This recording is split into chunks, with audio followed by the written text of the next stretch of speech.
Hi everyone, welcome back. Previously we've been talking a lot about different kinds of metabolic pathways. We're really going to explore in detail the process by which organisms utilize glucose to make ATP. This whole process is what we call respiration. When you think about respiration, I don't want you to think about the way that a body breathes. That is respiration, but it's a different kind of respiration. We are here talking about cellular respiration. All things, regardless if they have lungs or not, will do this process of taking the energy contained within glucose and using that to build ATP molecules. So this is going to involve a combination metabolic pathway. So we're going to be doing catabolism where we're breaking things down. We're going to be breaking down those glucose molecules. And we're going to be doing anabolism where we are assembling ATP molecules.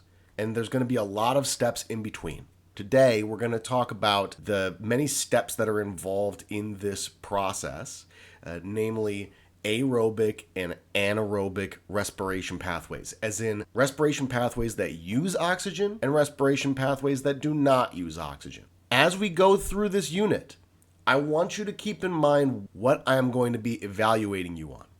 I want you to know, A, what are the things that the organism is using at the start of these different steps of respiration? B, what comes out of that respiration process? What are the products? What's the main product and what are the byproducts? And then I really want you to know not just the names of these steps and why the organism does these different steps, but also which of these steps utilizes oxygen and which ones do not. Which ones are aerobic and which ones are anaerobic. Before we start talking about that, we need to make sure we are well acquainted with adenosine triphosphate, ATP. Think of this molecule as the energy currency, the thing that the organism makes as an easy access energy source that it can use to make things happen in the body. So take a look at this molecule. This whole thing is ATP. The triphosphate part of ATP comes from these three phosphate groups here. So each one of these phosphate groups has a negative charge, and this final phosphate, it's attached in a way that this bond is very high energy. When you break this bond, you release a lot of energy as an exothermic reaction. It's a reaction that releases a lot of heat. This is something that is hard to build, and then when it breaks, it releases a ton of energy that can power different processes in the body. When we have ATP, we have that high energy bond here. When we want to use that ATP, we break that bond and energy is released, and we are left with ADP, adenosine diphosphate, and an extra phosphate group. If we want to get ATP again, we have to use a method to take this phosphate and stick it back onto ADP, storing up a lot of energy in that bond once again. So we have to expend energy. We have to take energy from another source to make these two molecules fuse together. And then finally we can get ATP again. So this energy source, the place where we're going to be getting this energy from, these are the glucose molecules and other high energy molecules that the organism can access. So you're likely familiar at this point with some of these processes in the human body. There's going to be a lot of overlap between what happens in the human body and what happens in other organisms. Aerobic respiration. When we have oxygen, because humans are oxygen-dependent organisms, we use that for this process. We are going to utilize a three-step process in order to make a ton of ATP. We're going to first do glycolysis. Now, glycolysis is always step one in this process. It is anaerobic. It does not require oxygen. And so you will find that organisms that do anaerobic respiration also do this process. If we have oxygen, we will go on to the Krebs cycle. Now, the Krebs cycle is another step in this process. It's a complicated series of reactions we'll start talking about in a minute. It is technically anaerobic, but it really is only done if oxygen is present. Now, the electron transport chain is that final step in that process. It is aerobic. This is where oxygen is going to come into play. We are going to utilize oxygen at this stage. Now, these processes, They fall into two main categories of ATP synthesis that I want you to remember. Substrate phosphorylation. This is the process of ATP synthesis where P, the phosphate, is attached to an ADP molecule from some other source, some other substrate as a donor. So some other molecule that has a phosphate group. Over the process of this reaction, it's going to give that phosphate to ADP. It's not just a free-floating phosphate. Then we have oxidative phosphorylation. This is when we don't necessarily have a donor molecule for that phosphate group, but instead the P is attached to the ADP using these redox reactions, okay? A redox reaction. Now, redox is a chemical term. It means reduction, oxidation. This is a very complex thing, and I'm not going to ask a ton of complicated questions about it. What I want you to remember when it comes to redox is that oxidation means losing things. Reduction means gaining. So this always has to do with electrons or possibly other atoms, like hydrogen atoms and things like that. That's really what I want you to remember here. I want you to remember that oxidation means loss, reduction means gain. I know that's also counterintuitive. We usually think of reduction, but this is what it means in the sense of a redox reaction. These phosphorylation processes usually start with carbohydrates, usually glucose. These are our starting points because they are energy-rich molecules, these special sugars. They can be utilized as an energy source to move that energy from the glucose molecule into an ATP molecule. Essentially, it becomes the energy that is trapped and stored inside of an ATP molecule. We can start with a lot of different energy-rich molecules, not just glucose, but most of these metabolic pathways end up turning those things into glucose first. So mannitol, lactose, sucrose, things like that. If we're starting with those other kinds of sugars, they will have to be transformed a lot of the time into glucose, and then the process can continue. Now, which carbs are useful for these organisms is something that will vary a lot by species. Some species are going to be able to utilize lactose as an energy source, but some are not. And so that's going to be a point of variation that we're going to see. Now let's start with glycolysis. It is I would argue, the simplest process, and it's also the starting point. Remember that glycolysis is an anaerobic respiration pathway. It does not require oxygen to run. It takes place in the cytoplasm of every cell. All living things do this process. Here's what the reaction looks like. We start out with simple sugars, and we convert those simple sugars into a molecule called pyruvate. Think of pyruvate as essentially 1/2 of a glucose molecule. We split the molecule effectively in two. So you start with one of these molecules, and you split it to end up with two of these pyruvates. What else goes in? Well, think about glycolysis as that old saying, you have to spend money to make money. So you have to spend energy to make energy. So what goes in? Well, ATP also goes into this reaction. We need ATP to fuel some of the steps in this reaction pathway. So 2-ATP is going to be used during glycolysis, and it's going to be broken into 2-ADP and 2P. But output, we're going to end up with 4-ATP. So we're netting 2-ATP every time that we run glycolysis. We're also going to use another molecule called NAD+. NAD+. So NAD+ is going to be reduced into NADH, meaning it is gaining a hydrogen atom and an accompanying electron. This is a really important step in glycolysis and other respiratory pathways because this molecule, NADH, is going to come back around to be really relevant at the end of respiration. This is a molecule that we call a hydrogen donor or acceptor. So the hydrogen donor is the NADH, the hydrogen acceptor is the NAD+, because it's going to gain a hydrogen. Now, Look, it takes a lot of reactions in order to turn glucose into pyruvate. I want to point this out. I'm not going to ask you to remember every step in this reaction pathway. A different class may ask that of you. I'm also not going to ask you to remember every enzyme in this pathway. What I want you to know is what goes in, what comes out, how much ATP is made, whether or not it uses oxygen. But you should know going in that this is a very complicated multi-step process. This is, after all, a metabolic pathway. So there are many enzymes that are involved in this process every step of the way. Each one of these reactions, such as turning glucose into glucose 6-phosphate, every step in that reaction requires a specialized enzyme in order to do that. Organisms that did not need to do aerobic respiration can often stop there. If they don't have oxygen, this is where the process ends. If the organism is an aerobic organism and it has oxygen available to do this reaction, it's going to move on to an aerobic respiration cycle. So that's what we're going to talk about next. Everything from here on out until we're done with the electron transport chain, all of that is aerobic respiration.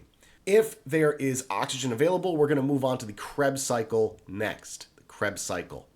Also called the citric acid cycle. You'll sometimes see it called that. In order to make the Krebs cycle work, we have to actually take those two pyruvates, because we're not done with them, and convert them into something else in order for this cycle to begin. So we take the pyruvate, each one of them, and convert it into something called acetyl coenzyme A, or acetyl-CoA. This is the starting point for the next set of reactions. And this being a cycle, it is something that could run multiple times. The cells are reacting one thing after another with a couple main goals.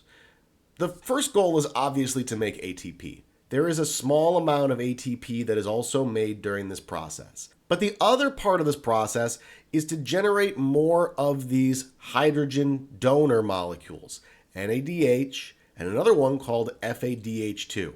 Please note that FADH2 has two hydrogens on it instead of just one. So these molecules are going to be giving hydrogens later in the electron transport chain process. They also are picking up electrons that will also move at the same time. And we'll cover that in more detail when we get to that part of the process. Again, there are many enzymes in the Krebs cycle that facilitate each one of these reactions. Now, the products of one round of this cycle are 1 ATP, 3 NADHs, and 1 FADH2. So what goes in? Well, we don't have to use any ATP in order to make this reaction run. Instead, we only have to take the acetyl-CoA, send it in, have that do the reaction. Then we have these NAD pluses and these FADs that are going to be the starting point to make those NADHs and FADH2s. Now, there's also one more product, which is CO2. CO2 is a waste product that is produced during the Krebs cycle. And so you probably are well aware that organisms like us, when we breathe, we are breathing in oxygen and we are breathing out carbon dioxide. This is where that carbon dioxide comes from. It's part of this process, the Krebs cycle. It's not all about ATP production at this stage. It's important to remember. A lot of the purpose of the Krebs cycle is to produce these NADHs and these FADH2s. So these NAD pluses are turning into NADHs, these FADs and FADHs are turning into FADH2. They're picking up hydrogens. This type of acquiring, this is reduction. We are seeing active reducing of these molecules. Later, these hydrogens can be removed through oxidation. So we see the loss of these hydrogens and they are being stripped off of those molecules, and we end up with those original starting points, the NAD pluses and the FADs. And then we have these free hydrogens. This process also removes the electrons, which can be moved via the electron transport chain. That is an important step in this following reaction. Now let's talk about the electron transport chain. Aerobic respiration ends with the electron transport chain. It is the final step in that process. In eukaryotes like us, This happens in the inner membrane of the mitochondria. But prokaryotes don't have mitochondria. So where does it happen for them? Well, it happens on the cell membrane. So what does this process look like? Well, we start with these membrane-bound proteins that are stuck inside of the cell membrane. And what they do is they pump charged protons, these hydrogen ions, across that membrane. So they are being moved across the membrane, and they are being pulled from these NADHs and FADH2s. So this is the process of oxidation that we have been talking about. We are seeing the loss of these hydrogen ions and the stripping of these particles. Now, this produces a lot of free hydrogen ions that then sit on the outside of this cell membrane. A lot of them hang out right here. So if you think back to our discussions about diffusion and osmosis, you probably remember that diffusion and osmosis does not like high concentrations of anything being confined for a long period of time. So these protons, these hydrogen ions that are all congregated on the other side of this cell membrane, this is a very unstable state. Diffusion really wants to make the concentrations of hydrogen ions on the outside and inside of that cell membrane equal. And so they are effectively held back by a dam, this big cell membrane. Now, the electron transport chain pumps these ions across this membrane, but it also gives them a place for the ions to travel through. It's sort of like creating a river for those hydrogen ions to move through. That is this enzyme right here, ATP synthase. Think of this enzyme like a water wheel. This is the enzyme that is going to actually make ATP. You can tell that because of the name here. ATP synthase means the synthesizing enzyme for ATP. As hydrogen ions flow through this enzyme, it forces the enzyme to move and change shape. The enzyme literally spins, and as it spins, the force of that spinning action pushes ADP molecules together with those independent phosphate groups. This allows us to smash together ATP. There's one more thing I want you to notice, okay? I want you to pay attention to this 2E negative here, okay? This 2E negative means this is 2 electrons that are also being pulled at the same time from these NADHs.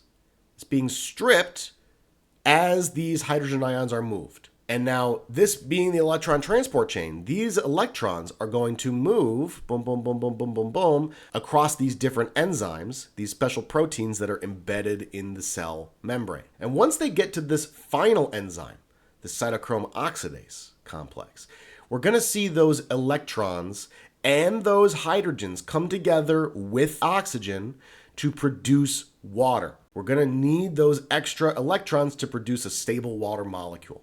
This is how we deal with the extra hydrogens that are being produced, and also how we reset conditions for those electrons as well. So the electrons have to be pulled from these molecules at the exact same time in order to move those hydrogen ions. They have to go somewhere. This is where they go.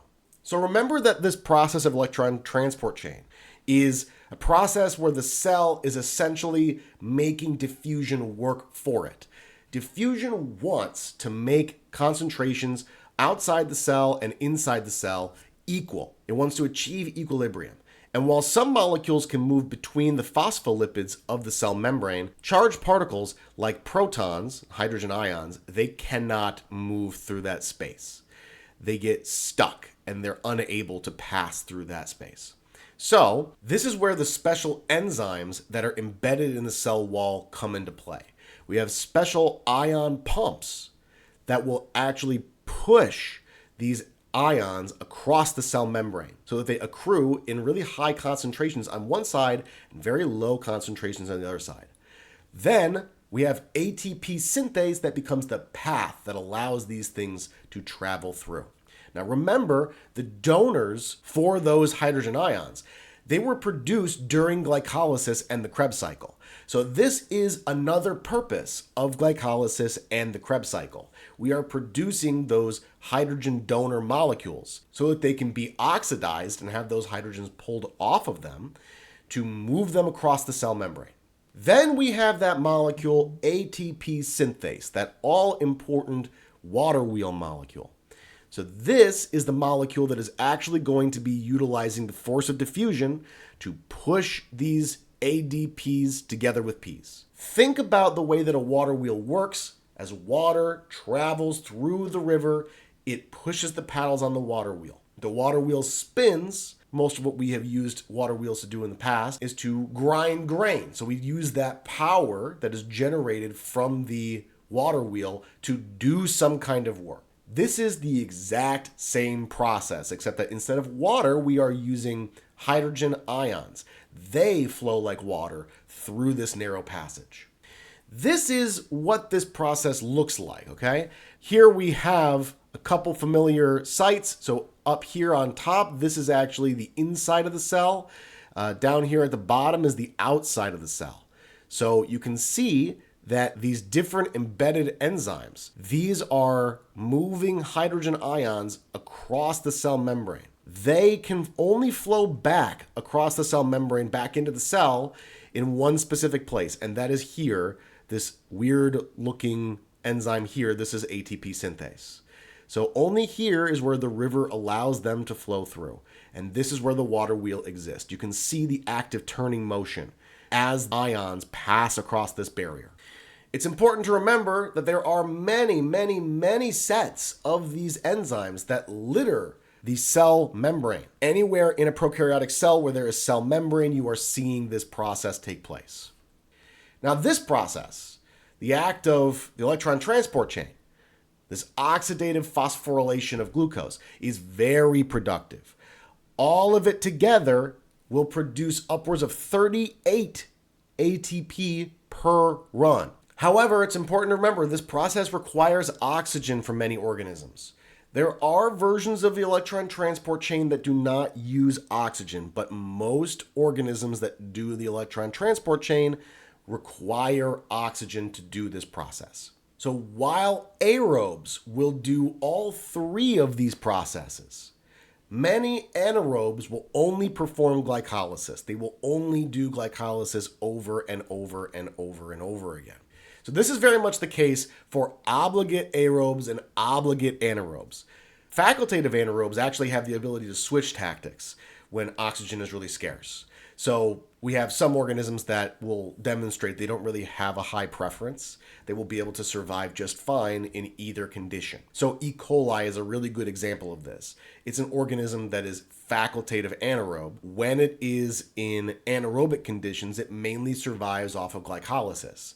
But if it ends up living in an oxygen-heavy environment, it will start utilizing that oxygen to go through the Krebs cycle and the electron transport chain. Regarding anaerobic organisms, there is an extra challenge they face because the process of glycolysis uses up certain reagents, like these NAD+. Those NAD+, they aren't just used to produce NADHs for later electron transport chain runs. They are necessary in order to make glycolysis work. So if you don't have NADHs, you will not have glycolysis function. Somehow, the cell has to reset those conditions of glycolysis in order to run it again. In order to deal with that pressure, these organisms have to utilize additional strategies to reset these conditions inside the cell in order to prime it to repeat glycolysis. That's where fermentation comes in. Fermentation is a metabolic process that's going to oxidize NADHs, as in it's going to remove hydrogens. It's going to strip those off. This is really important. I want you to remember this. This is not a process that uses ATP. Fermentation on its own does not expend ATP, and it also does not produce ATP on its own. Only glycolysis will actually produce ATP as part of anaerobic respiration. In the process of doing this oxidation, we are going to take pyruvate, the product that is normally used to carry on to do Krebs cycle work. And we are going to react this to create a waste product that will ultimately get thrown away. That is what is necessary in order to replenish that NAD+ to keep glycolysis running. Remember, during fermentation, no ATP is produced. The only thing that's really happening is that we are taking that NADH, removing that H, so we're left with NAD+, which is needed for glycolysis. Pyruvate is then going to be turned into a waste product and then removed from the organism. Different organisms will produce different waste products from that pyruvate. So carbon dioxide is one such product, ethanol or alcohol is another, lactic acid, acetic acid, acetone, there's a whole bunch. There's a lot more, actually. Even humans perform fermentation. So when you go for a big run, for example, you do a lot of intensive exercise that is very physically taxing on you. Your muscles can burn through a lot of their available oxygen supply, and then for the remainder of your workout, they will switch over to do anaerobic respiration. So they will switch to do that process where they do glycolysis, then fermentation, then glycolysis again, then fermentation, then glycolysis, and so on and so on. And in this process, we produce lactic acid. It's an acid that can pool around and within our cells, and it can give us that achy feeling, that pained burn that comes from an intense workout.